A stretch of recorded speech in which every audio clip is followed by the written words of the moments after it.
नमस्कार साथियों, आप सभी का एक बार फिर से स्वागत है साध्य पीएससी अकेडमी में। और सभी स्टूडेंट को गुड मॉर्निंग। यहाँ पर जितने भी साथी साध्य पीएससी अकेडमी की तरफ से जुड़ते हैं, साध्य पीएससी अकेडमी में जुड़ते हैं, तो आप सबके लिए यहाँ पर अभी आपने देखा होगा कि सीजीपीएससी के द्वारा यहाँ पर महिला एवं बाल विकास विभाग के अंतर्गत अधीक्षक बाल देखरेख संस्था में अधीक्षक का पद आया हुआ है। ठीक है, तो उसी अधीक्षक के पद की तैयारी के लिए साध्य पीएससी अकेडमी के द्वारा यहाँ पर कोर्स चलाया जा रहा है। तो उन्हीं की कक्षाओं को हम आज स्टार्ट करेंगे और इसमें आज हम थोड़ा सा चर्चा करेंगे, जानकारी देंगे इसके बारे में, फिर हम क्लास को स्टार्ट करेंगे। ठीक है, चलो तो जितने बच्चे जुड़ जाएंगे वो एक बार ऑडियो वीडियो को बता देंगे। चलिए, और जब भी यहाँ पर आपको ये वीडियो मिले तो इसको शेयर करिएगा, जो भी बच्चे यहाँ पर इस पोस्ट की तैयारी करना चाहते हैं। देखो, आज हम पढ़ेंगे मिशन वात्सल्य योजना, लेकिन इससे पहले हम थोड़ा सा जान लेंगे जो एडवर्टाइजमेंट है उस एडवर्टाइजमेंट के बारे में। और बहुत सारे बच्चे जिनको जानकारी नहीं रहता है इन सब के बारे में, तो उनको हम जानने की कोशिश करेंगे। देखो, यहाँ पर हम देखेंगे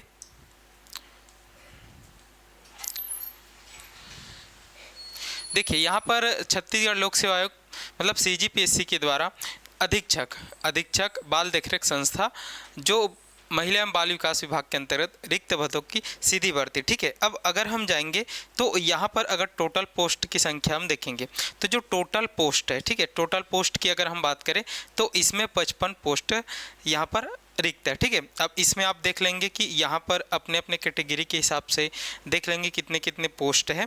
तो टोटल 55 पोस्ट पर यहाँ पर इसका रिक्त पद है। और इसमें अगर हम देखेंगे, थोड़ा सा आपको जानकारी देंगे किसके बारे में, कि इनका जो यहाँ पर ऑनलाइन आवेदन की जो तिथि है वो स्टार्ट कब से हो चुकी है, वो स्टार्ट यहाँ पर हो चुकी है 10/10/2025 से, और ये एंड होने वाली बहुत जल्दी। ठीक है, 8/11/2025 को।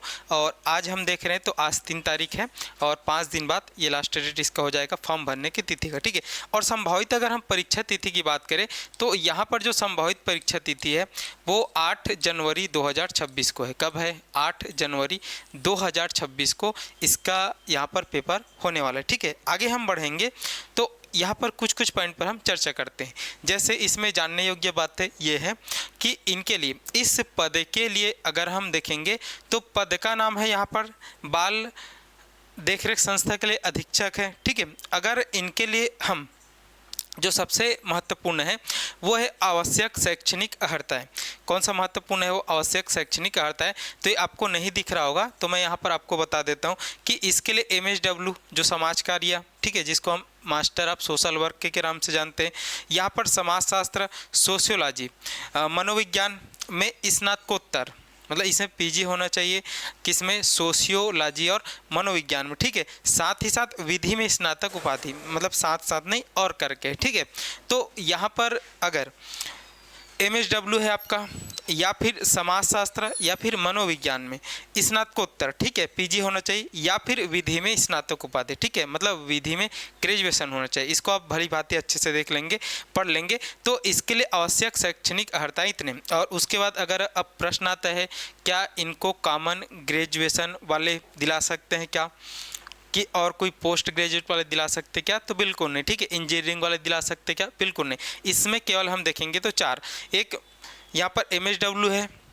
या फिर सोशियोलॉजी है, या फिर मनोविज्ञान में PG होना चाहिए, या फिर विधि में लॉ में यहाँ पर ग्रेजुएशन होना चाहिए। ये 4 प्रकार के डिग्री रखने वाले लोग को ही इसमें आवश्यक शैक्षणिक योग्यताएं पूरी करेंगे। उसके बाद इसमें जो भी और आते हैं अलग से, वो इनके लिए पात्र नहीं रहेंगे। तो एकदम अच्छा चांस है जिन्होंने भी इस प्रकार के यहाँ पर कोर्स को किया है और इस प्रकार के कोर्स की वो उपाधि अगर धारण करते हो तो इसमें बहुत कम फॉर्म जाने की यहाँ पर क्या है बहुत कम फॉर्म जाने की संभावना है। लगभग इसमें ऐसा जब आता है कुछ विशेष योग्यता के लिए, तो फिर उस समय हम देखते हैं कि पोस्ट भले कम है लेकिन आवेदन भी यहाँ पर कम जाने की संभावना है। यही अगर सामान्य ग्रेजुएशन के लिए रहता तो फिर यहाँ पर बहुत ज़्यादा इसके लिए जाता आवेदन। और ये बहुत अच्छा पोस्ट है, लेवल 9 का पोस्ट है, बहुत बढ़िया पोस्ट है। ठीक है, आगे हम देखते हैं तो निर्धारित आयु सीमा तो आपको बताने की ज़रूरत नहीं है। यहाँ पर 21 वर्ष न्यूनतम और अधिकतम 30 वर्ष है, लेकिन छत्तीसगढ़ के जो अभ्यर्थी घबराएंगे नहीं। यहाँ पर आपको जो मैक्सिमम आयु सीमा है वो 40 साल तक छूट है। तो छत्तीसगढ़ के लोग कितना 40 साल तक तो इसको दे सकते हैं, ये हमको देखना। नेक्स्ट हम जाएंगे तो हमने देख लिया अभी तक योग्यता। अब आगे हम जाएंगे तो आगे हम यहाँ पर समझते हैं। ये तो सब चीज़ बताया गया है कि इनके बारे में बताया गया है। आयु की गणना कब से होगी? 1/1/25 होगी, मतलब 1 जनवरी 2025 होगी। इसके बाद बहुत सारी चीज़ों को और बताता है, जैसे आप अगर आरक्षित वर्ग से आते हो, जैसे पिछड़ा वर्ग है, SC वर्ग है, ST वर्ग है, तो आपको सारे डॉक्यूमेंट यहाँ पर पूरी तरीके से आपके पास होने चाहिए, ठीक है। जैसे जाति प्रमाण पत्र होना चाहिए तीनों का, ठीक है। अगर आप अन्य पिछड़ा वर्ग से हो तो यहाँ पर नॉन क्रीमी लेयर वाला होना चाहिए, ठीक है। तो ये सब चीज़ें आपके पास होने चाहिए जब आप यहाँ पर इस फॉर्म को भर रहे हो तब, ठीक है। तो ये है, ये सब चीज़ तो एकदम कॉमन है, इस सब चीज़ों को तो आप जानते ही होंगे। उसके बाद ठीक है, चलो ये सब में कोई नहीं है। आगे हम बढ़ते हैं इसके बारे में। इसकी जो परीक्षा का पैटर्न कैसा रहेगा, ठीक है।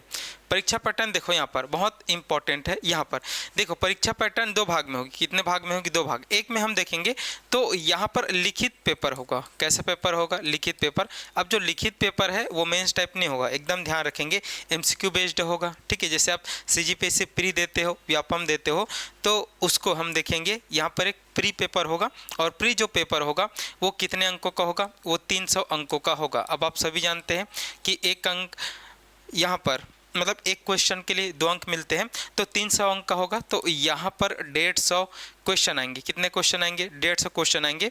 और यहाँ पर जितने भी लोग हैं, मतलब 55 पोस्ट है, तो अपने अपने कैटेगरी वाइज में वो बढ़ जाता है। तो उनके हिसाब से फिर 3 गुना अभ्यर्थियों को किसके लिए चयनित किया जाएगा? इंटरव्यू के लिए चयनित किया जाएगा। तो इसमें दूसरा जो पार्ट है वो साक्षात्कार का है, मतलब इंटरव्यू का है। और इंटरव्यू के लिए अगर हम देखेंगे तो यहाँ पर इंटरव्यू के लिए 30 अंक निर्धारित है। कितने अंक निर्धारित है? 30 अंक निर्धारित है।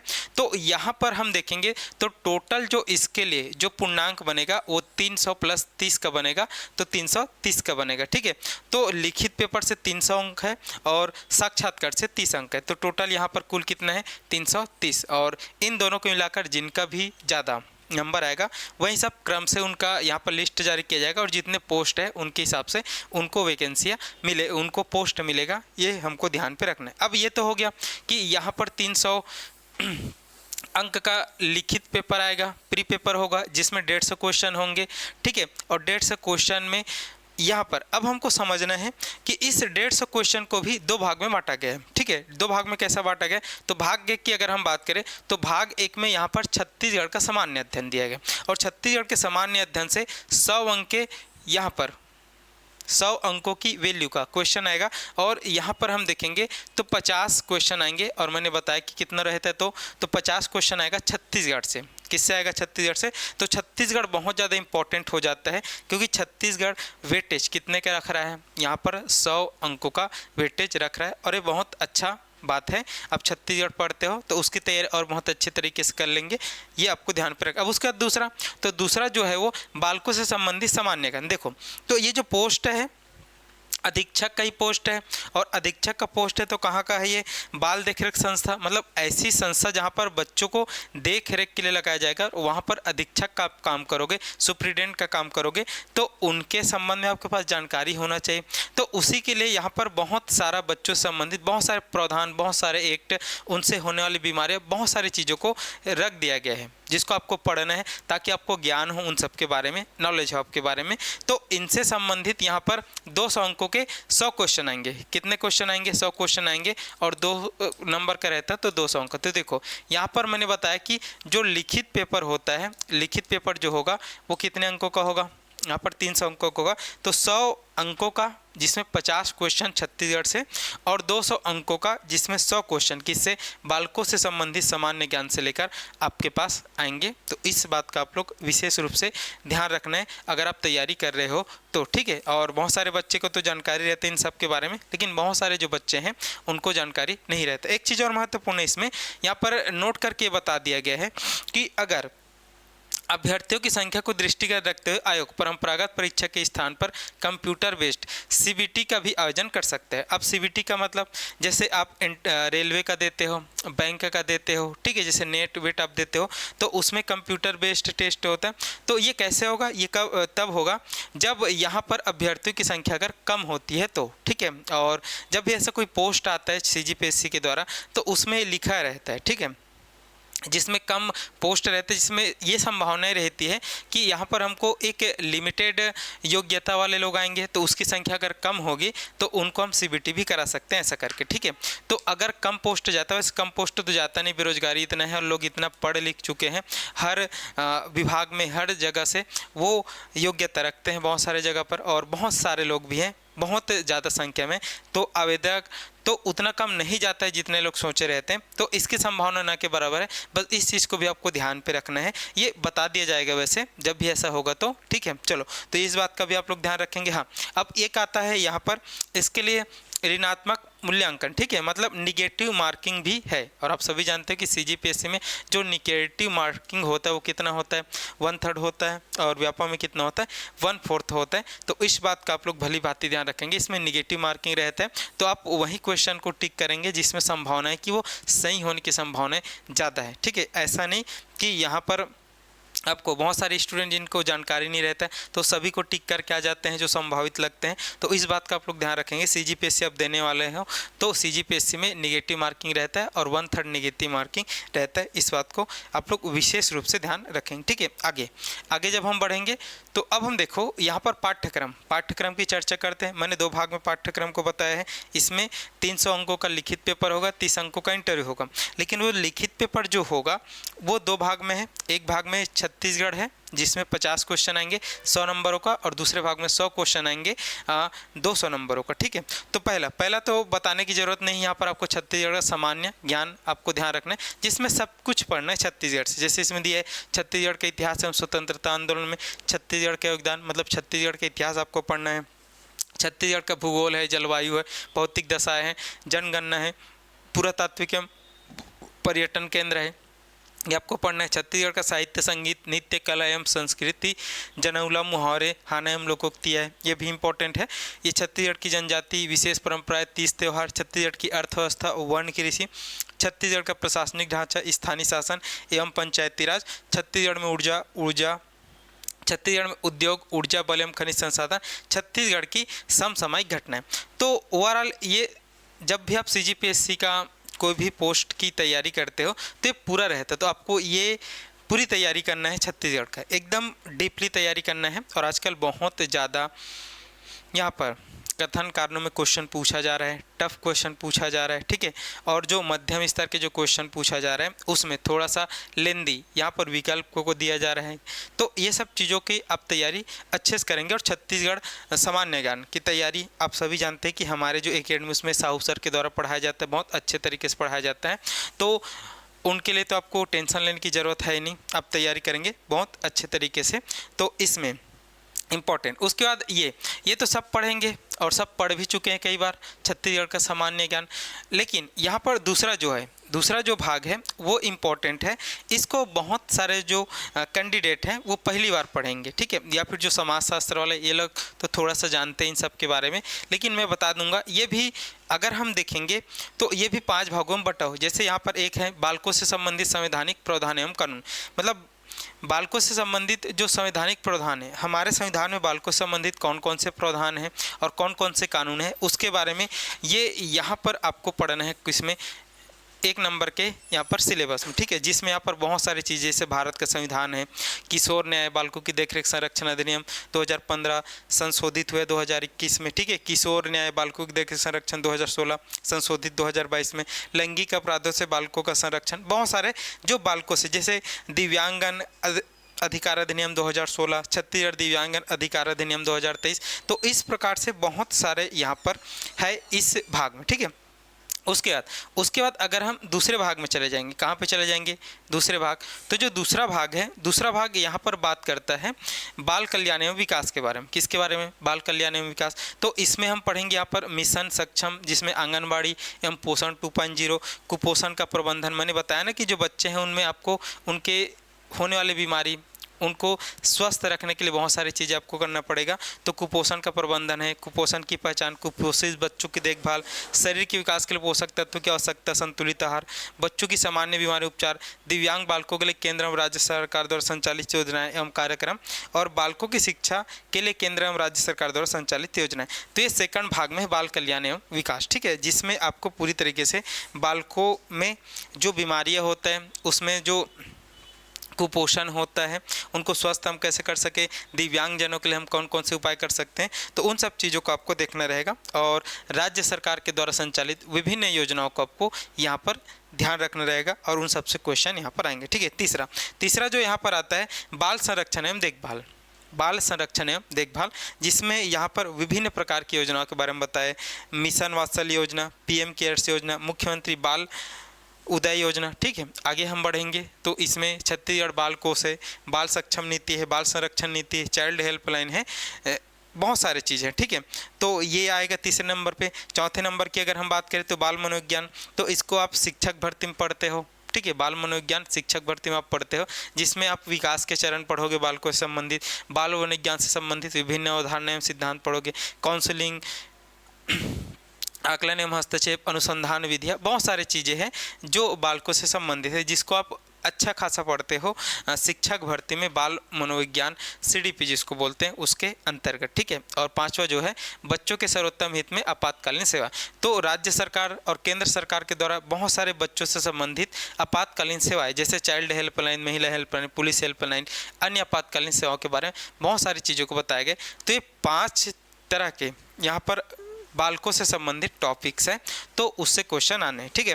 तो ये नया है सभी के लिए, जितने भी बच्चे, जितने भी अभ्यर्थी इस पोस्ट की तैयारी करना चाहते हैं, ये तो सभी के लिए नया है, ठीक है। कुछ कुछ जो बच्चे हैं, कुछ कुछ जो अभ्यर्थी हैं, उन्होंने महिला पर्यवेक्षक का अगर यहाँ पर तैयारी किए रहे होंगे तो इसमें कुछ कुछ को पढ़े रहेंगे। जैसे यहाँ पर आंगनबाड़ी से संबंधित वाला है, ये आंगनबाड़ी है, ये कुपोषण, ये सब के बारे में पढ़े होंगे, ये बाल संरक्षण में मिशन वात्सल्य मिशन, ये सब पढ़े होंगे। तो कुछ कुछ जो दूसरा और जो तीसरा है, ठीक है, इसको पढ़े होंगे कौन, जो महिला सुपरवाइजर की तैयारी किए रहेंगे, और उसमें महिलाओं के लिए था महिला सुपरवाइजर।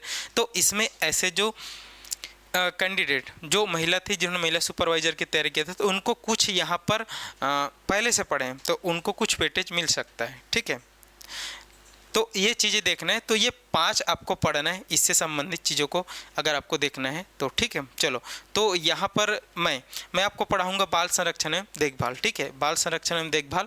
और यहाँ पर आज ही सर ने पढ़ाया है आप सबको क्या, RTI, ठीक है, तो उसको आपको देखना है। और अलग अलग यहाँ पर हमारे संस्थान के अलग अलग जो फैकल्टीज़ हैं, जैसे अविनाश सर है, जैसे बाल मनोविज्ञान को राकेश सर पढ़ाएंगे, ठीक है, और नितिन सर है। तो और अलग अलग यहाँ पर फैकल्टीज़ के द्वारा आपके जो ये दूसरा पोर्शन है, दूसरा जो पार्ट है, उसको यहाँ पर बहुत जल्दी कंप्लीट किया जाएगा, बहुत अच्छे तरीके से पढ़ाकर, ठीक है। तो जितने भी बच्चे हैं जो इस पोस्ट की तैयारी कर रहे हैं, तैयारी करना चाह रहे हैं, तो साध्य PSC एकेडमी के साथ में जुड़िएगा। और ये पेपर इनका होने वाला है कहाँ पर, जनवरी में, और अभी चल रहा है नवंबर।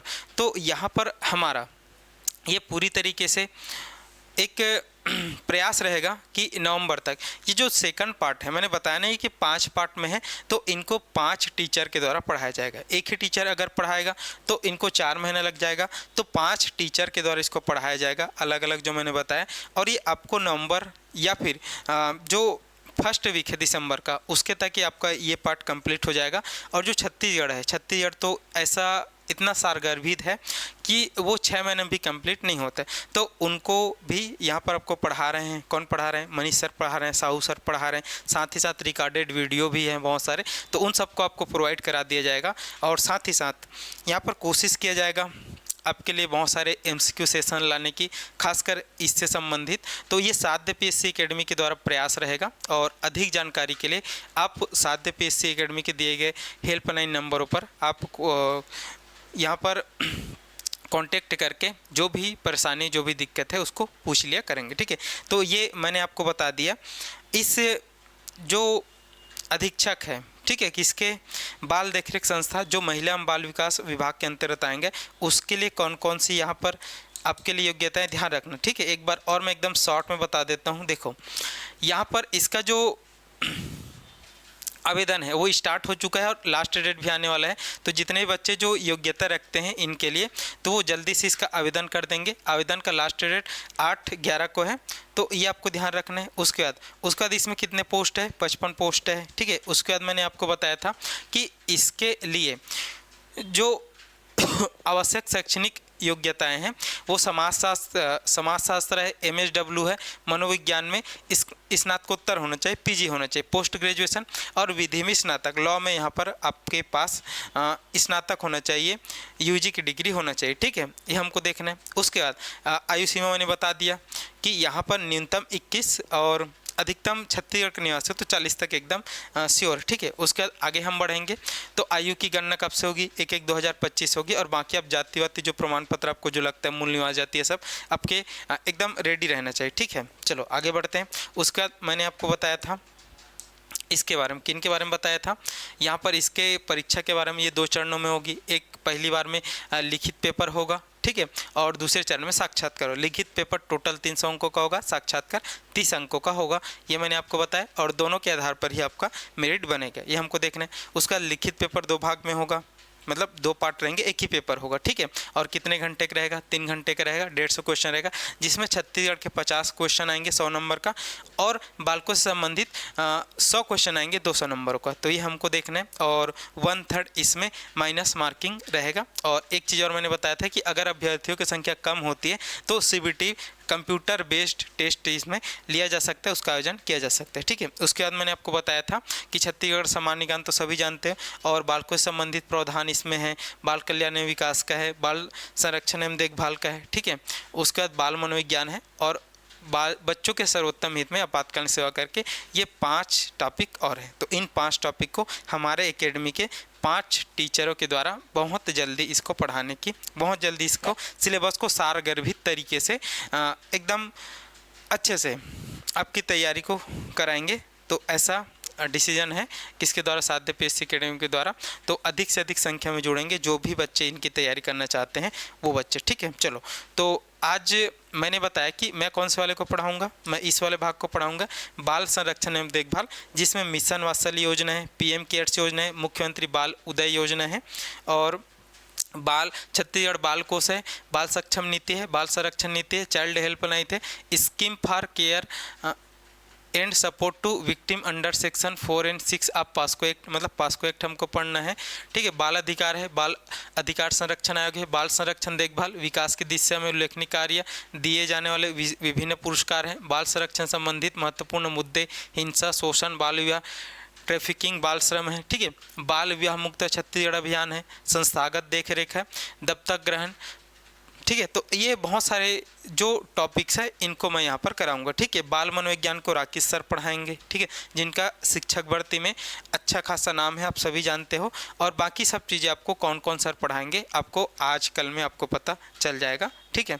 और छत्तीसगढ़ तो आप सभी जानते हैं, साहू सर पढ़ाते हैं, मनीष सर पढ़ाते हैं, ठीक है। और उनका सिलेबस 2 महीने में तो कंप्लीट नहीं हो पाएगा, लेकिन आपको मनीष सर पढ़ा रहे हैं स्पीड से, साहू सर पढ़ाते हैं, और बहुत सारे जो वीडियोस हैं हमारे पास, ठीक है। जो डाटा हमेशा चेंज होता रहता है उसको तो पढ़ाएंगे नहीं, लेकिन जो कभी चेंज नहीं होते उसका आपको वीडियो के द्वारा तैयारी आप लोग करेंगे, ठीक है। चलो, तो ये रहेगा हमारे पास रणनीति किन के लिए, इस अधीक्षक के पोस्ट की तैयारी के लिए। चलो, तो आज मैं पढ़ाऊंगा इस वाले पोर्शन को, बाल संरक्षण देखभाल, जिसमें पहला कौन सा दिया गया? मिशन वात्सल्य योजना। तो इसी मिशन वात्सल्य योजना को आज हम देखेंगे और इसको हम पढ़ने की कोशिश करते हैं, ठीक है। चलो, कोई भी कमेंट, कोई भी तरीके के डाउट आपके पास रहेगा तो आप हमारे संस्थान के नंबरों पर कॉल करके उसको पूछ सकते हैं। और फीस की जानकारी लेना है तो हमारे संस्थान में आपको बता दिया जाएगा, कोर्स कैसे खरीदना है आपको बता दिया जाएगा, तो ये आप जानकारी ले सकते हैं, ठीक है। कुछ भी डाउट रहता है आप कमेंट छोड़ सकते हैं और संस्थान के नंबरों पर भी कॉल करके आप पूछ सकते हैं, ठीक है। चलो, तो मैंने जानकारी दे दिया इस अधीक्षक के पोस्ट के बारे में। अब हम सीधा चलते हैं टॉपिक्स पर। और मैंने अभी बताया कि हम बाल देखरेख से संबंधित टॉपिक्स को मैं कंप्लीट कराऊंगा करके। तो आज हम पढ़ेंगे मिशन वात्सल्य योजना को, ठीक है। आज हम देखेंगे किसको? मिशन वात्सल्य योजना को, ठीक है। मिशन वात्सल्य योजना, ठीक है। इनको हम देखेंगे और इनको हम समझने की कोशिश यहाँ पर हम करेंगे, ठीक है। चलिए, मिशन वात्सल्य योजना, ठीक है। चलिए, तो कोई भी योजना अगर हम पढ़ेंगे तो उसका थोड़ा सा हम समरी जान लेते हैं कि इस योजना के तहत हम कौन कौन सी चीज़ों को हम पढ़ने वाले हैं, क्या इस योजना में रहने वाला है, इनको हमको देखो। मिशन जो वात्सल्य योजना है ये बेसिकली बच्चों से संबंधित, चूँकि हम इसको पढ़ रहे हैं इस पोस्ट की तरह, हम किसके लिए कर रहे हैं, बाल देखरेख संस्था के लिए कर रहे हैं, जिसमें हम अधीक्षक के पोस्ट पर जाने वाले हैं, ठीक है। तो यहाँ पर ये जो योजना है, इस योजना में इस जो सिलेबस है उसमें पूरी तरीके से बच्चों पर जितने भी योजनाएं हैं उसी के बारे में पढ़ोगे। तो ये भी जो योजना है किस पर संबंधित है, बच्चों से ही संबंधित है। किन से संबंधित है, बच्चों से ही संबंधित। अब कैसे बच्चों से संबंधित है, तो यहाँ पर देखो हमारे देश में जो बच्चे जो झुग्गी झोपड़ियों में रहते हैं, जो सड़कों में घुमंतू प्रजाति टाइप के रहते हैं, घूमते रहते हैं, कोई बच्चा जिनके माँ बाप हैं, कोई बच्चे जिनके माँ बाप नहीं हैं, तो ऐसे बच्चे जिनको, एक तो हो गया परिवार, एक किनके साथ रहते हैं ऐसे बच्चे जो परिवार के साथ रहते हैं, किनके साथ रहते हैं, परिवार के साथ। और एक ऐसे बच्चे जो कहीं ना कहीं अनाथ टाइप रहते हैं। कैसे रहते हैं, अनाथ टाइप मतलब उनका परिवार नहीं है, ठीक है, या फिर है भी तब भी वो कहीं गुम हो चुके हैं लेकिन किसी जगह पे रहते हैं, जैसे सड़कों पे रहते हैं, जैसे किसी जगह पर रहते हैं। तो ऐसे जो बच्चे जो परिवार के साथ रहते हैं और जो कहीं ना कहीं एक अनाथ टाइप के रूप में रहते हैं, कहीं पर भी रहे, चाहे सड़कों पर रहे, चाहे रेल के पटरियों के आसपास रहे, चाहे किसी झुग्गी झोपड़ियों के आसपास रहे, तो ये योजना परिवार के साथ रहने वाले ऐसे बच्चे जो यहाँ पर थोड़ा सा कुपोषित हैं या फिर उनका सही तरीके से स्वास्थ्य ठीक नहीं बन पा रहा है, तो ऐसे बच्चे जो परिवार के साथ रहते हैं और ऐसे बच्चे जो परिवार के साथ नहीं रहते, जिनका परिवार ही नहीं है, ठीक है, तो ऐसे बच्चों का पूरी तरीके से इस मिशन वात्सल्य के तहत उनका विकास करना है, उनको बहुत सारी चीज़ों को जोड़ना है, ठीक है। जैसे उसमें पूरी तरीके से कुपोषण को दूर करना है, उसमें स्वस्थ मानसिकता का उदय करना है, बहुत सारी चीज़ें। तो परिवार के साथ रह रहे लेकिन परिवार उनका भरण पोषण नहीं कर पा रहा है, तो उनको परिवार के साथ ही रखकर उनको यहाँ पर कुछ पैसे दिए जाते हैं, कुछ पैसे दिए जाते हैं, मतलब उनको कुछ हम देखते हैं जैसे समय समय पर उनको 2000-3000 ऐसा कुछ दिया जाता है ताकि उनके स्वास्थ्य संबंधी चीज़ें जो भी परेशानियाँ हैं उनको दूर किया जाए। और ऐसे बच्चे जो अनाथ है तो उनको एक संस्था पे लाकर, उनको कहाँ पर, एक संस्था पे, जैसे आप जिस संस्था पर अपॉइंट होने वाले हैं वैसी संस्था पर लाकर उनका देखभाल किया जाता है, उनको पढ़ाया जाता है, ठीक है। उनमें पूरी तरीके से उनको अच्छी तरीके से एक अच्छा मनुष्य बन सके उनके लिए तैयार किया जाता है, ठीक है।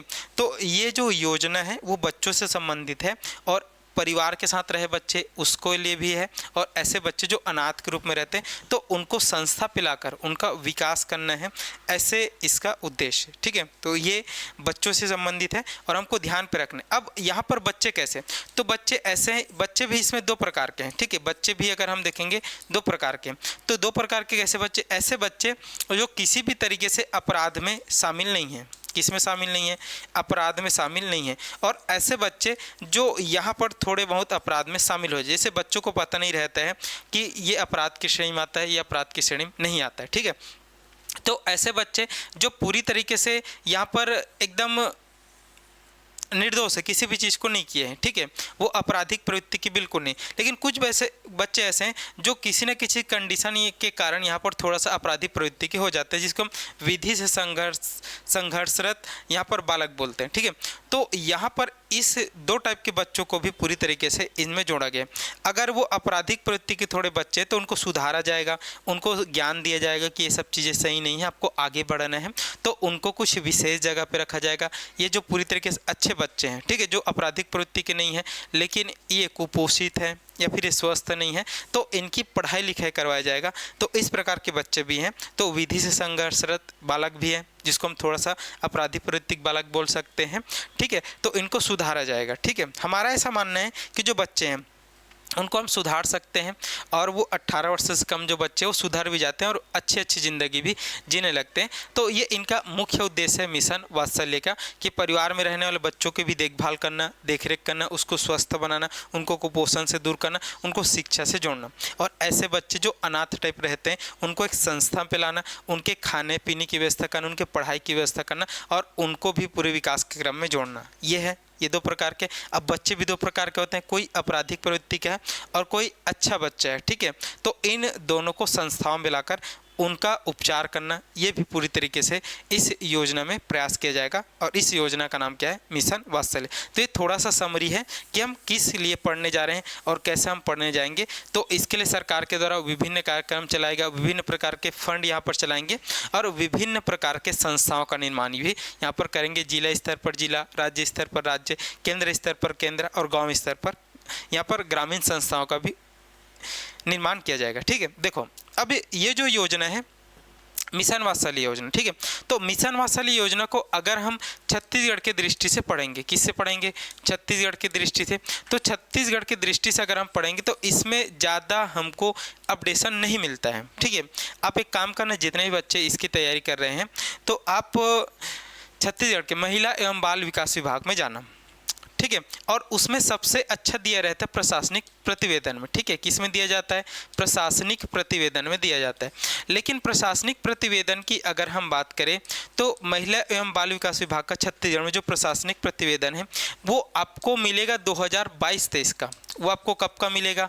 2022-23 का मिलेगा। जबकि हमको बाकी जो और अन्य विभाग है, जैसे पंचायती राज विभाग का अगर हम बात करें तो उसका हमको प्रशासनिक प्रतिवेदन मिल जाता है 2025 का। कब का मिल जाता है? 2025 का। तो उसमें एकदम लेटेस्ट डाटा है। लेकिन अगर हम महिला एवं बाल विकास विभाग की तरफ से जाते हैं उसके साइट पे तो प्रशासकीय प्रतिवेदन हमको मिलता है कब का? 2022-23 का, जिसमें मिशन वात्सल्य योजना दिया गया है। तो देखो हम कब के पढ़ रहे हैं? हम अभी पढ़े 2025। हम कब पढ़े इसको? 2025। लेकिन प्रशासकीय प्रतिवेदन कब का है? 2022-23 का है। तो इनको पढ़ना सही नहीं रहेगा, ठीक है। मतलब इनके डाटा को पढ़ना सही नहीं रहेगा, ठीक है। तो आप जब इसके साइट में जाएंगे तो मिशन वात्सल्य योजना करके लिखा है, तो उस मिशन वात्सल्य योजना में आप देखोगे तो उनको जनवरी 2025 तक अपडेट कर दिया गया और वही हमारे लिए सबसे ज़्यादा लेटेस्ट डाटा है, ठीक है। तो हम प्रशासकीय प्रतिवेदन को नहीं पढ़ेंगे, हम किसको पढ़ेंगे? जो उसके साइट पर मिशन वात्सल्य योजना के नाम से दिया गया और वो अपडेट कब का किया गया है? वो अपडेट किया गया है जनवरी 2025 का। कब का अपडेट किया गया है? जनवरी 2025 का अपडेट किया गया है। और साथ ही साथ हम इसके बारे में पढ़ेंगे कि छत्तीसगढ़ के बजट में इनके लिए क्या प्रावधान किया गया था, हमारे देश के बजट में इनके लिए क्या प्रावधान किया गया, उन सब लेटेस्ट डाटा को हम पढ़ेंगे। और डाटा से भी क्वेश्चन यहाँ पर पूछे जाते हैं। तो एक तो यहाँ पर इस योजना का प्रारंभ तिथि पूछा जाता है, ठीक है। इसका नोडल मंत्रालय पूछा जाता है, इनके उद्देश्य पूछे जाते हैं, इनके हितग्राही की पात्रता को पूछा जाता है और साथ ही साथ इनके द्वारा कौन कौन से कार्यक्रम चलाए जाएंगे उनको पूछा जाता है और उनसे संबंधित डाटा को पूछा जाता है। तो देखो मिशन वात्सल्य योजना के बारे में आपको पढ़ना है तो छत्तीसगढ़ में लेटेस्ट डाटा भी हमको केवल उनकी साइट पर मिशन वात्सल्य योजना के नाम से जो जनवरी 2025 तक अपडेट हुआ। और अभी हम कहाँ पहुँच गए हैं? अभी हम पहुंच गए हैं नवंबर 2025, मतलब 10 माह आगे हो चुका है। तो उसी डाटा को हमको पढ़ना पड़ेगा, क्योंकि जब सरकार ही इसके बारे में डाटा नहीं देती है तो हम कहाँ से डाटा लाएंगे? तो उसी को हम पढ़ेंगे, ठीक है। चलो ये हमको ध्यान रखना है। तो एक समरी मैंने आपको बता दिया कि हम कहाँ से डाटा उठाएंगे। और सबसे पहले तो हमको ये जानना जरूरी है कि ये सब योजना के बारे में कौन कौन सी चीज़ें इंपॉर्टेंट है, फिर डाटा उसके बाद आ जाता है और डाटा को हम कोशिश करेंगे लेटेस्ट हम पढ़ने की, ठीक है। और अभी तो नवंबर चल रहा है और हमारे पेपर तक अगर इसमें अपडेशन होता है तो बिल्कुल इसमें अपडेशन किया जाएगा, आपको अपडेट किया जाएगा, ये आप ध्यान रखेंगे, ठीक है। चलो तो हम यहाँ पढ़ते हैं मिशन वात्सल्य योजना को और कुछ ट्रेडिशनल क्वेश्चन जो पूछे जाते हैं उन पर हम यहाँ पर प्रारंभ से पढ़ते हुए जाते हैं, ठीक है। देखो तो यहाँ पर जो योजना होता है, कोई भी योजना जो बड़ी योजना है, ठीक है। और ये योजना जो है वो मिशन वात्सल्य जो योजना है वो केंद्र सरकार की योजना है, ये भी आपको जानना जरूरी है। ये छत्तीसगढ़ सरकार की योजना नहीं है, ये केंद्र सरकार की योजना नहीं है। तो ये हर राज्य में चलता है, मतलब हर राज्य में चलता है, कुछ केंद्र शासित प्रदेशों में भी चलता है, ये आपको ध्यान होना चाहिए। अगर आपसे पूछ दे कि मिशन वात्सल्य योजना राज्य, प्रवर्तित योजना है कि केंद्र प्रवर्तित योजना है, तो आपको ध्यान रखना है कि मिशन वात्सल्य योजना केंद्र प्रवर्तित योजना है, ये हर राज्य में चलेगा। ठीक है, हाँ इसमें यहाँ पर जो पैसा हम खर्च करेंगे उसमें केंद्र और राज्यों का अनुपात रहेगा। ठीक है, कि केंद्र सरकार इतना पैसा देगी, राज्य सरकार इतना पैसा देगी, तो वो हम पढ़ेंगे आगे जैसे जैसे इसमें हम बढ़ते जाएंगे। देखो तो इसका जो प्रारंभ हुआ है वो 2021-22 से हुआ है। कब से हुआ है? ये 2021-22 से हुआ है, ये आपको ध्यान पे रखना। ठीक है, देखो मिशन वात्सल्य योजना का प्रारंभ 2021-22 से हुआ है। आगे बढ़ते हैं। आगे आपसे क्वेश्चन पूछा जाएगा कि अभी मैंने आपको बहुत पहले बता दिया कि ये जो योजना है उसके लिए नोडल मंत्रालय कौन सा है, मतलब यहाँ पर इस योजना को कौन से मंत्रालय के अंतर्गत चलाया जा रहा है। तो आप सभी को ध्यान रखना कि आप जितने भी योजना पढ़ेंगे इसके तहत, तो उनको सबको अधिकतर 90% किसके द्वारा चलाया जाएगा? महिला एवं बाल विकास विभाग के द्वारा। ठीक है, महिला एवं बाल विकास विभाग के द्वारा। ठीक है, महिला एवं बाल विकास विभाग के द्वारा चलाया जाएगा, इस बात को आपको ध्यान पे रखना है। ठीक है, चलो तो इसको यहाँ पर चलाया जाएगा किसके द्वारा? महिला एवं बाल विकास विभाग के द्वारा चलाया जाएगा। ठीक है, ये हमको देखना है। आगे आगे जब हम बढ़ेंगे, ठीक है, महिला एवं बाल विकास विभाग या फिर मंत्रालय लिख लो, हम इसको नेशनल के लिए पढ़ रहे हैं तो इसको लिखना महिला एवं बाल विकास मंत्रालय। ठीक है, महिला एवं बाल विकास मंत्रालय। तो इतना सरल क्वेश्चन तो नहीं पूछेगा, ये आपको भी ध्यान होना चाहिए। ठीक है, चलिए आगे बढ़ते हैं, लेकिन आपको ये सब चीज़ें एकदम बेसिक से पकड़ते चलना है। ठीक है, कुछ भी आपको डाउट नहीं रखना है। चलो आगे बढ़ेंगे। तो आगे जब हम बढ़ेंगे तो ये जो योजना है एक 2021-22 से स्टार्ट नहीं हुआ, इससे भी पहले ये चल रहा था, लेकिन किसी दूसरे नाम से चल रहा था और कुछ प्रयोजन को लेकर चल रहा होगा। तो यहाँ पर ये जो योजना है ये 2009 से पहले यहाँ पर अलग अलग टाइप से चल रहा था। फिर उसके बाद 2010 में इसको कुछ और नाम दिया गया। फिर 2017 में मोदी सरकार के द्वारा, ठीक है, इनका नाम फिर से परिवर्तन करके इसको कुछ चेंजेस किए गए और 2021 में मोदी गवर्नमेंट के द्वारा ही इनको इस नाम से जाना जाता है। ठीक है, तो क्वेश्चन पूछ सकता है कि मिशन वात्सल्य योजना का पूर्वाधिकरण कैसा था, इसका पूर्व नाम कैसा था, या फिर कौन कौन सी योजनाओं को जोड़कर मिशन वात्सल्य योजना चलाया जा रहा है। ठीक है, तो ये इंपॉर्टेंट हो जाता है। देखो तो 2009 से पहले, कब से? सन 2009 से पहले, 2009 से पहले। अब ऐसा नहीं है ना कि मिशन वात्सल्य योजना के द्वारा ही पहली बार बच्चों के ऊपर ध्यान दिया जाएगा, ऐसा बिल्कुल नहीं।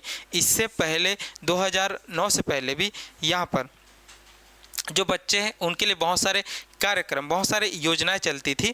तो 2009 से पहले अगर हम यहाँ पर देखने की कोशिश करेंगे तो 2009 से पहले महिला एवं बाल विकास मंत्रालय के द्वारा, कौन से? इसी के द्वारा, ठीक है, जो इस योजना को चला रहे हैं उसी के द्वारा 3 योजनाएं संचालित किया जा रहा था। ठीक है, 3 योजनाएं संचालित किया जा रहा था, 3 प्रकार की योजनाएं। ठीक है, 3 प्रकार की योजनाएं संचालित किया जा रहा था, 3 प्रकार की योजनाएं संचालित किया जा रहा था। ठीक है, संचालित किया जा रहा था। अब वो कौन कौन सी योजना है मैं लिख देता हूँ, हम देखेंगे। एक चलता था किशोर न्याय कार्यक्रम। ठीक है, किशोर न्याय कार्यक्रम। ठीक है, एक योजना चल रहा था, कौन सा? किशोर न्याय कार्यक्रम। ठीक है, एक योजना कौन सा है? किशोर न्याय कार्यक्रम, जिसमें यहाँ पर देखभाल और इनका संरक्षण किया जाता था। ठीक है, देखभाल एवं संरक्षण।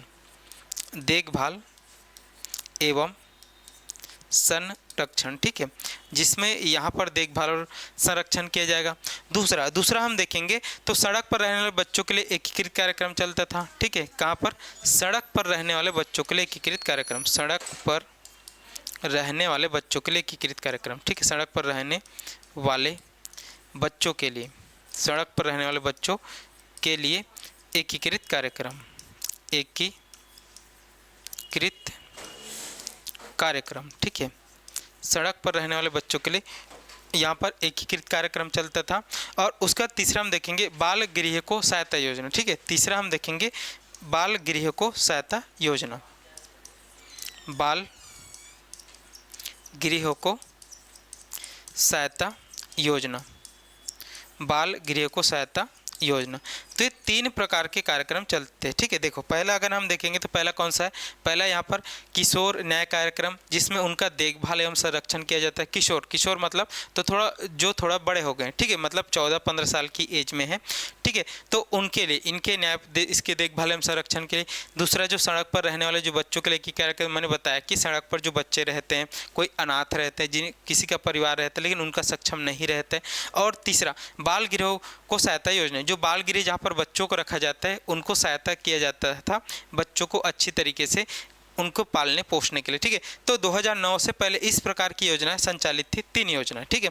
अब हम आगे बढ़ेंगे तो इसी तीनों को यहाँ पर 2010 में, ठीक है, सभी को एक ही योजना में मिला दिया जाएगा। कब? 2010 में। चलो क्रम से हम लिखते हैं 2010 में, 2010 में, ठीक है, 2010 में, ठीक है। जो 3 प्रकार की योजनाएं पहले से संचालित हो रही थी, तो तीनों योजनाओं को मिला दिया जाएगा, ठीक है, तीनों योजनाओं को मिलाकर एक कर दिया जाएगा। तीनों योजनाओं को मिलाकर, ठीक है, तीनों योजनाओं को मिलाकर एक कर दिया जाएगा, ठीक है, एक कर दिया जाएगा, ठीक है, ये हमको देखना है। तो तीनों योजनाओं को मिलाकर एक कर दिया जाएगा और इनका जो नाम रखा जाएगा वो एकीकृत बाल संरक्षण योजना रहेगा, ठीक है। इनका नाम कैसा रहेगा? एकीकृत, ठीक है, इंटीग्रेटेड, एकीकृत बाल संरक्षण योजना रहेगा, ठीक है, एकीकृत बाल संरक्षण योजना इनका नाम रहेगा, ये आपको देखना है, ठीक है। देखो तो 2010 में जो 3 योजना अभी तो जो 2009 से पहले चल रहा था, जिसमें किशोर न्याय कार्यक्रम है जिनका देखभाल और संरक्षण करना है। दूसरा अगर देखेंगे तो सड़क पर रहने वाले बच्चों के लिए जो एकीकृत कार्यक्रम चलता था। तीसरा अगर हम देखेंगे तो बाल गृह को जो सहायता योजना चलता था, उन सबको 2010 में इन तीनों योजनाओं को मिलाकर एक कर दिया जाएगा और किस नाम से रखा जाएगा? एकीकृत बाल संरक्षण योजना। तो देखो क्वेश्चन पूछने के लिए बहुत सारे यहाँ पर पैटर्न बनते हैं। जैसे पैटर्न कैसे बनते हैं, अगर आपको पूछा जा सकता है कि मिशन वात्सल्य योजना 2009 में 3 प्रकार के कार्यक्रम चलते थे, तो वो 3 प्रकार के कार्यक्रम कौन से थे? तो वो 3 प्रकार के कार्यक्रम आपको याद रखना है, ठीक है, वो याद हो जाएगा। उसके बाद ऐसा भी पूछ सकता है कि 2010 में उन 3 प्रकार की योजनाओं को एकीकृत कर दिया गया, तो कब कर दिया करके डेट को भी पूछा जा सकता है, नाम को भी पूछा जा सकता है। तो ये सब चीज़ें इंपॉर्टेंट है, इनको अच्छी तरीके से आपको माइंड में बिठाते हुए चलना है, ठीक है। उसके बाद आगे जब हम बढ़ेंगे तो हम चले जाएंगे 2017, हम चले जाएंगे कहाँ पर? 2017 में, ठीक है, हम चले जाएंगे 2017 में।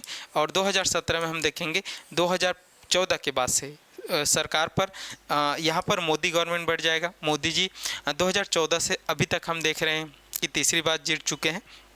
तो इनके कार्यकाल में इनका नाम परिवर्तन कर दिया जाएगा, ठीक है, इनका नाम परिवर्तित किया जाएगा। किनका नाम? अभी जो हम पढ़े कौन सा? एकीकृत बाल संरक्षण योजना। तो इनका नाम परिवर्तन कर दिया जाएगा, ठीक है, इनका नाम परिवर्तन कर दिया जाएगा। और इनका नाम जब परिवर्तन कर दिया जाएगा तो इनका जो नाम रहेगा वो रहेगा बाल संरक्षण सेवा योजना, ठीक है। इनका नाम कैसा रहेगा? इनका जो नाम रहेगा बाल संरक्षण, इनका नाम रहेगा बाल संरक्षण सेवा योजना, ठीक है, इनका नाम रहेगा बाल संरक्षण सेवा योजना। ये हमको ध्यान पे रखना, ठीक है। चलो तो ये आ जाएगा बाल संरक्षण सेवा योजना के नाम से, कब? 2017 में, ठीक है। तो आपसे ये भी क्वेश्चन पूछ सकता है कि बाल संरक्षण सेवा योजना कब नाम दिया गया इस प्रकार की योजनाओं को? तो ये है 2017 में, ठीक है। और फिर फाइनली इसी बाल संरक्षण सेवा योजना को हम 2021-22 में, कब? 2021-22 में इनको हम किस नाम से जानते हैं? मिशन वात्सल्य योजना के नाम से जानते हैं, ठीक है। चलो तो इनका जो नाम फिर से परिवर्तित कर दिया जाएगा बाल संरक्षण सेवा योजना को, इसे हम मिशन वात्सल्य योजना के नाम से जानते हैं। किसे? इसे हम मिशन वात्सल्य योजना के नाम से जानते हैं, ठीक है, मिशन वात्सल्य योजना के नाम से जानते हैं। तो ये चीज़ें हैं। थोड़ा सा इनका ऐतिहासिक पृष्ठभूमि भी आता है कि ये योजना एकाएक चालू नहीं हुई है, कुछ चीज़ें इसमें ऐड होते गई हैं और उन चीज़ों को हमने ऐड किया है, नाम को भी परिवर्तित किया है। और फाइनली 2021 में हम इसको अब हम मिशन वात्सल्य योजना के नाम से जानते हैं, पढ़ते हैं, समझते हैं, ठीक है। चलो तो यहाँ तक आपको देखना है कि 2021-22 तक इसको हम किस नाम से जानते हैं, मिशन वात्सल्य योजना के नाम से जानते हैं। ठीक है, चलो यहाँ तक हमने देख लिया कि मिशन वात्सल्य योजना एकाएक स्टार्ट किया गया है, कोई योजना नहीं, इससे पहले भी योजना चलती थी। तो 2009 से पहले हमने देखा, फिर 2010 में उसका नाम परिवर्तित किया, 2007 में परिवर्तित किया और 2021 में हम इसको जानते हैं किस नाम से, 21-22 से मिशन वात्सल्य योजना के नाम से जानते हैं। अब चलो थोड़ी देर में हम पढ़ेंगे यहाँ पर इसके उद्देश्य को। तो जितने भी बच्चे हैं जो इस क्लास को देख रहे हैं और वो तैयारी करना चाहते हैं इस अधीक्षक के पोस्ट की, तो बिल्कुल जुड़ेंगे साध्य पीएससी एकेडमी के साथ में और अपनी तैयारी को बेहतर तरीके से करेंगे। कोई सुझाव आपके मन में रहता है तो उसको भी आप कमेंट बॉक्स में पिन करेंगे ताकि उसको सुधार कर आपके अकॉर्डिंग यहाँ पर पढ़ाया जाएगा। ठीक है, चलो तो हम देखेंगे थोड़ा सा 1 मिनट का ब्रेक लेते हैं, फिर आगे हम इसके उद्देश्य पर चर्चा करेंगे। उद्देश्य बहुत महत्वपूर्ण हो जाते हैं, पूछा जाता है।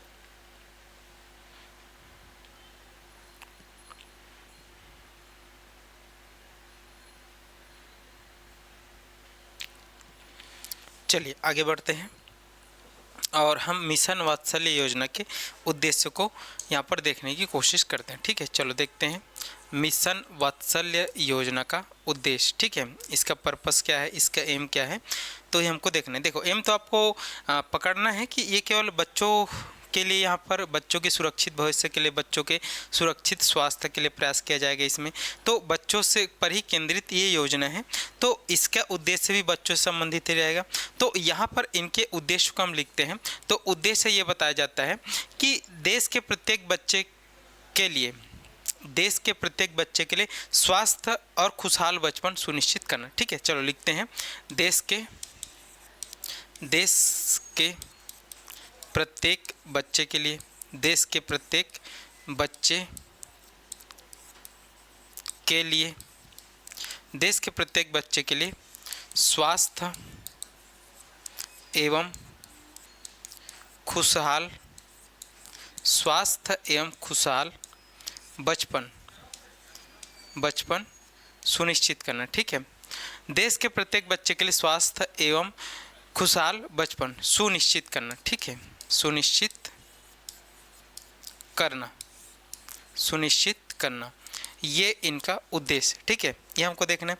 तो देश का जो प्रत्येक बच्चा है, ठीक है, प्रत्येक बच्चा जरूरी है, प्रत्येक बच्चा इम्पोर्टेंट है, तो उन प्रत्येक बच्चे के स्वास्थ्य एवं खुशहाल बचपन को सुनिश्चित करना इनका उद्देश्य है। ये हमको देखना है, ये हमको समझना है। ठीक है, चलो तो ये है, पूछा जा सकता है कि यहाँ पर जो उद्देश्य मिशन वात्सल्य योजना का कैसा करके, तो उसको कोर्ट में भी पूछा जा सकता है। तो कुछ की पॉइंट आपको याद होने चाहिए, याद रहने चाहिए। दूसरा अगर हम देखेंगे तो बच्चों के विकास के लिए एक संवेदनशील सहायक। ठीक है, दूसरा हम देखेंगे, मैं पढ़ रहा हूँ फिर लिखूँगा। ठीक है, बच्चों के विकास के लिए संवेदनशील सहायक और समकालीन परिस्थिति तंत्र को बढ़ावा देना। ठीक है, चलो मैं लिखता हूँ फिर हम पढ़ते हैं। बच्चों के विकास के लिए,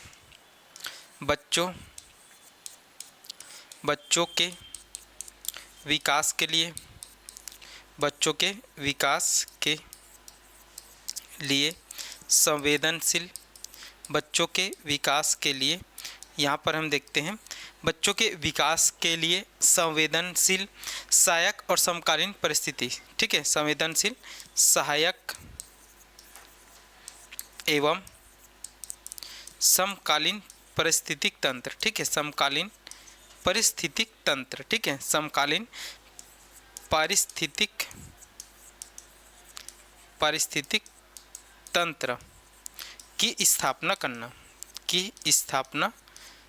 करना, ठीक है। देखो अब इसका मतलब क्या है, देखो बच्चों के विकास के लिए, बच्चों का विकास बहुत ज़्यादा इम्पोर्टेंट है। आप सभी जानते हैं कि जो बच्चे होते हैं जब जन्म लेते हैं तो धीरे धीरे करके उसमें विकास की जो अवधारणाएं हैं वो आगे बढ़ती है। और विकास जब बच्चों में होता है तो बच्चों को हर एक स्टेज पर, ठीक है, जब वो जन्म लेते हैं तो जन्म से लेकर जो 3 महीने का समय होता है बहुत इंपॉर्टेंट, तो उसमें बहुत अच्छी तरीके से केयर करना पड़ता है हमको उनको, ठीक है। उसके बाद 3 से जब 6 महीने का होता है तब थोड़ा और उसमें न्यूट्रिशन को बढ़ाना पड़ता है। 6 से जब 1 साल का होता है तो बहुत सारी चीज़ों को हमको ध्यान पे रखना पड़ता है, ठीक है। बच्चों को एकदम केयर करके रखना पड़ता है, उनके स्वास्थ्य का, उनके पोषण का, उनके जो होने वाली बीमारियां हैं उनसे उनको एकदम प्रोटेक्ट करके रखना पड़ता है। और अगर हम किसी भी चीज़ पर चूक किए तो फिर वो जो बच्चा है वो थोड़ा सा उनमें कुछ ना कुछ चीज़ों की अगर कमी होती है तो बच्चा उसमें फिर पिछड़ सकता है, चाहे बच्चा मानसिक रूप से पिछड़े, चाहे शारीरिक विकास से पिछड़े। तो ऐसा नहीं होना चाहिए। तो इसी को बताया गया है कि बच्चों के विकास के लिए संवेदनशील, मैंने बताया कि बच्चे बहुत ज़्यादा क्या होते हैं, सेंसिटिव होते हैं, तो उसके लिए जो संवेदनशील है तो जो जो चीज़ उनके लिए इम्पोर्टेंट है उन सबको हमको करना है। और संवेदनशील उनके लिए सहायक एवं समकालीन जो पारिस्थितिक तंत्र की स्थापना करना, ठीक है। तो जो पारिस्थितिक तंत्र होता है, ठीक है, उनके लिए जैसे उनके विकास के लिए जो जो भी चीज़ जो समकालीन जो अभी इम्पोर्टेंट है, ठीक है, तो उनको हमको, जैसे बच्चे अगर गर्मी के दिन में पैदा हो रहे हैं तो उनको ज़्यादा गर्मी में हमको नहीं रखना है। अगर वो बरसात के टाइम में, तो बरसात के टाइम में बहुत ज़्यादा यहाँ पर वायरस, फंगस, बहुत सारी चीज़ें होते हैं तो उनसे दूर रखना है। और अगर ठंडी के दिन में है तो ठंडी के दिन में बच्चों को भी किससे बचा के रखना है, ठंडी से बचा के रखना है।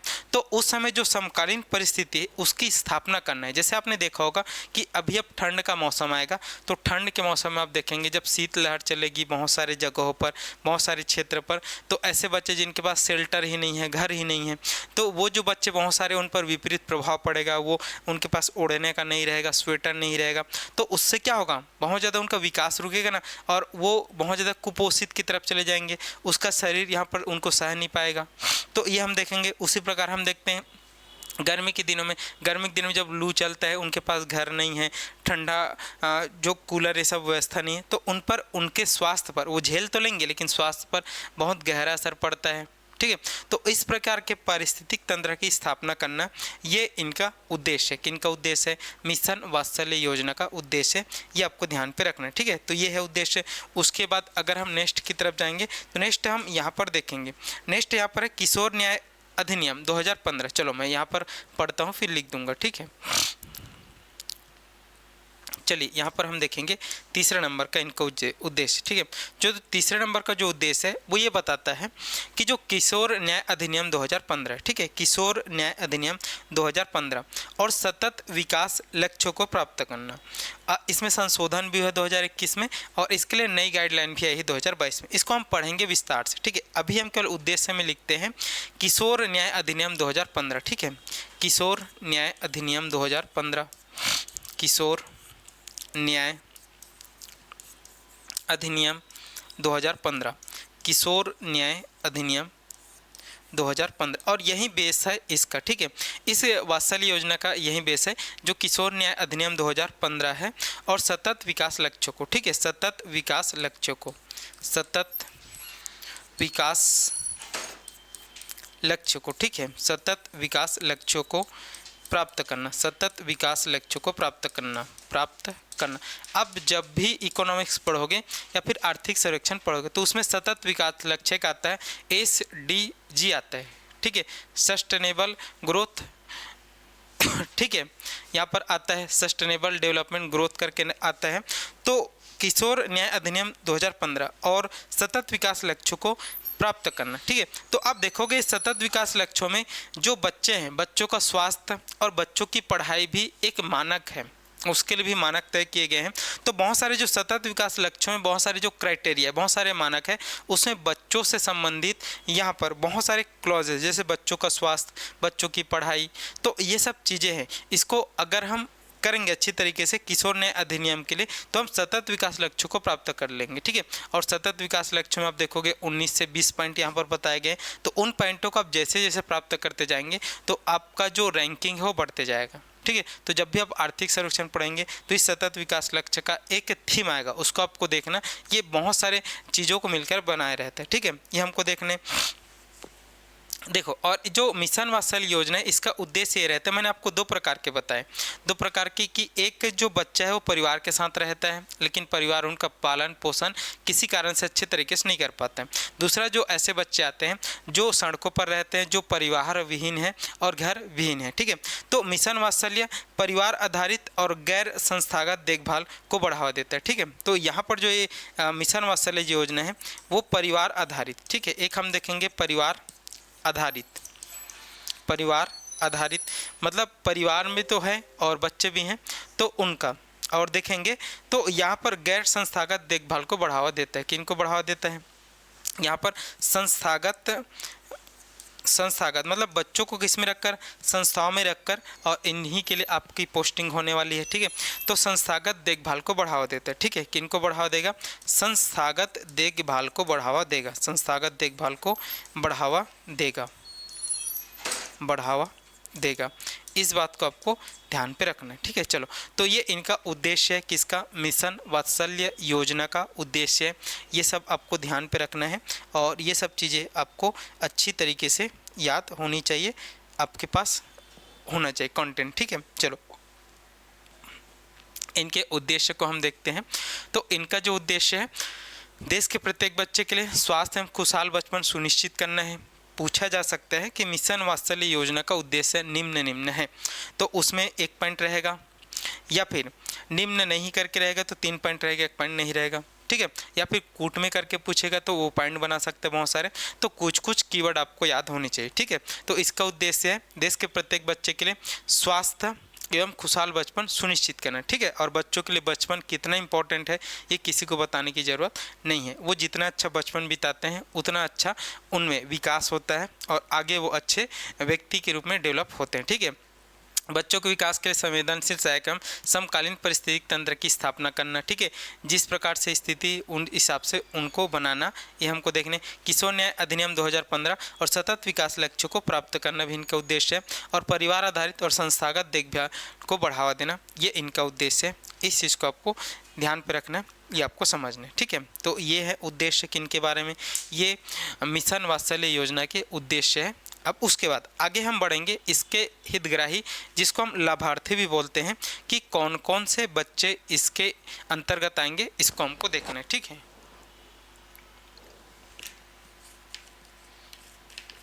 चलिए, तो इसके लिए हम देखते हैं हितग्राही। चलिए, इस योजना के तहत हम देखते हैं हितग्राही कौन कौन होंगे और उसको हम समझने की कोशिश करते हैं।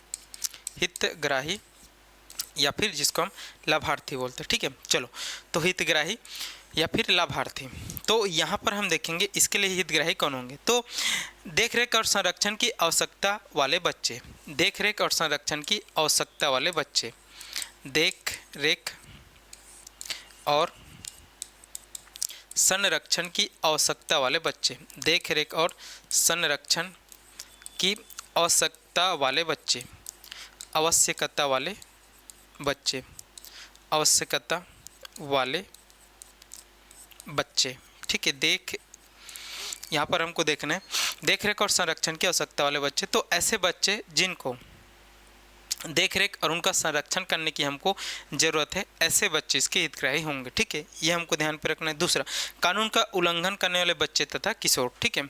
कानून का उल्लंघन करने वाले बच्चे तथा किशोर, कानून का उल्लंघन, कानून का उल्लंघन करने वाले, कानून का उल्लंघन करने वाले बच्चे तथा किशोर, बच्चे तथा किशोर। देखो, मैंने अभी थोड़े समय पहले बताया था कि ऐसे बालक तो थोड़ा सा अपराधी प्रवृत्ति के हो जाते हैं, किसी भी कारण से रहे, चाहे उनको जानकारी नहीं रहे, चाहे उनका कुछ ऐसा एक सर्कल बन जाए। तो कानून का उल्लंघन करने वाले जो बच्चे, जिनको पता नहीं है कि कानून क्या है, कैसा है, ठीक है, और वो थोड़े बहुत उनके द्वारा कुछ एक्ट या फिर कार्य ऐसे हो जाता है जो थोड़ा सा कानून की दृष्टि से सही नहीं है, कानून का उल्लंघन है। या फिर ऐसे जो किशोर बच्चे हैं जो थोड़ा सा 18 वर्ष से कम है लेकिन 16 साल से ऊपर है, और वो कई बार थोड़ा सा जानबूझ करके अपनी प्रवृत्ति के कारण ऐसा कर देते हैं। तो ऐसे बच्चे जो कानून का उल्लंघन कर देते हैं और उनसे थोड़ा सा कुछ भूल हो जाती है, ठीक है, जिसको हम आपराधिक प्रवृत्ति के बालक भी बोल सकते हैं या फिर विधि से संघर्षरत बालक भी बोल सकते हैं। तो ऐसे बच्चे, ठीक है। उसके बाद हम देखेंगे तीसरा जो इसके लाभार्थी जो रहेंगे, सड़क पर रहने वाले बेघर एवं परिवार रहित बच्चे, ठीक है। सड़क पर रहने वाले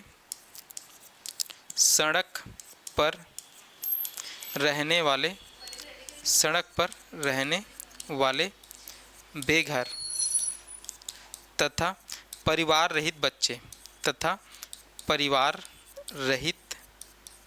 बच्चे, ठीक है, परिवार रहित बच्चे, ठीक है। तो मैंने आपको शुरुआत से ही बताया था कि ऐसे बच्चे जो सड़कों पर घूमते रहते हैं, घुमंतु प्रजाति टाइप के रहते हैं, जिनका परिवार रहता भी है, किसी का नहीं भी रहता है, तो जो बेघर भी है, किसी का घर भी है लेकिन परिवार नहीं है, तो ऐसे बच्चे इनके लाभार्थी हैं, इनके हितग्राही। ऐसे बच्चों को यहाँ पर देखा जाता है, उनका पूछताछ किया जाता है, और ऐसी परिस्थिति पाई जाती है तो इनको फिर संस्था पे लेके जाया जाता है, और वहाँ पर फिर उनको सब कुछ किया जाता है, उनको खाना पीना, उसका देखभाल, उसको पढ़ाई लिखाई सब दिया जाता है। ये हमको देखना है, ठीक है। उसके बाद हम देखेंगे विपदाग्रस्त बच्चे। आगे हम देखेंगे तो विपदाग्रस्त बच्चे, ठीक है। अब कोई विपदा आ गया, जैसे कहीं पर बाढ़ आ गया, कहीं पर भूकंप आ गया, कहीं पर कुछ और आ गया, जिनमें उनके पेरेंट्स, कोई भी जो उनके संरक्षक थे वो मृत्यु को प्राप्त कर गए, या फिर किसी भी तरीके से कुछ भी विपदा में बच्चे मतलब अकेले हो गए, ठीक है। तो विपदाग्रस्त बच्चे, या फिर स्लैश करके हम लिखेंगे बाल यौन शोषण से शिकार बच्चे, बाल यौन शोषण से शिकार बच्चे, बाल यौन शोषण से शिकार बच्चे, ठीक है, बाल यौन शोषण से शिकार बच्चे, ठीक है। आपने देखा होगा कि जो बच्चे हैं, ठीक है,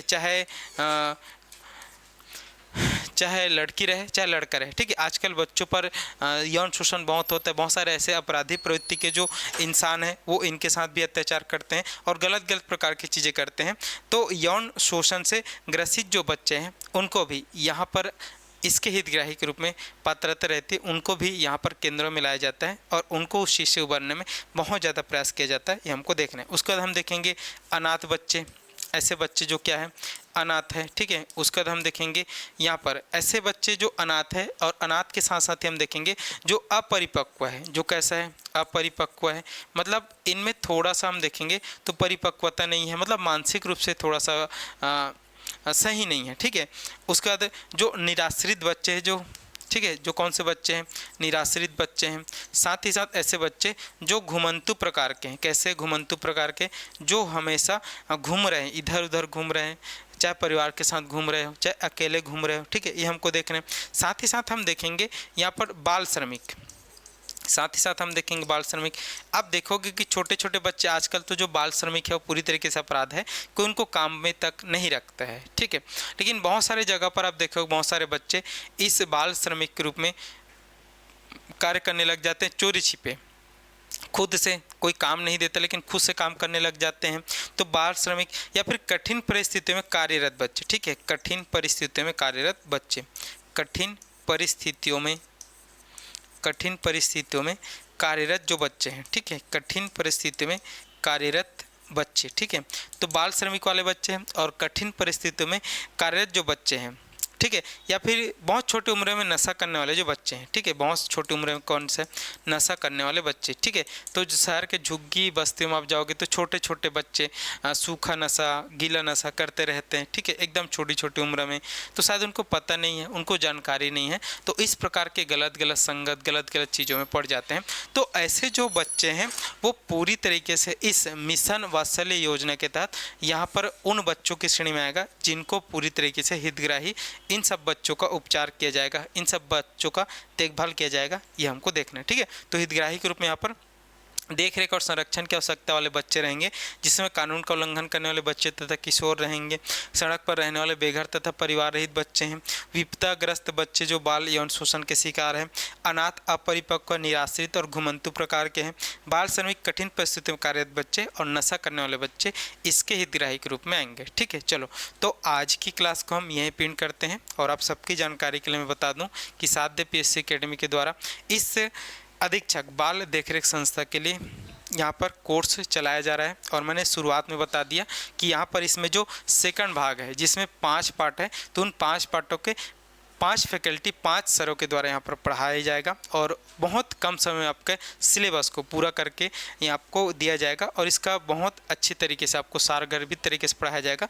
तो आप जुड़ेंगे साध्य पीएससी एकेडमी के साथ और ये जो क्लास है ये अब कंटिन्यू चलेगा। जो भाग मैंने पढ़ाया बोला हूँ वो चलेगा और साथ ही साथ आपको अभी समय समय पर बाकी सर लोग भी आपको यहाँ पर पढ़ाएंगे और आपको सबके बारे में जानकारी मिल जाएगा, सबके बारे में टाइमिंग का जानकारी मिल जाएगा और किसी भी तरीके के जो भी जानकारी लेना है तो आप साध्य पीएससी एकेडमी के नंबरों पर ले सकते हैं। चलो तो आज के लिए धन्यवाद और आप सभी जुड़े रहिएगा साध्य पीएससी एकेडमी के साथ।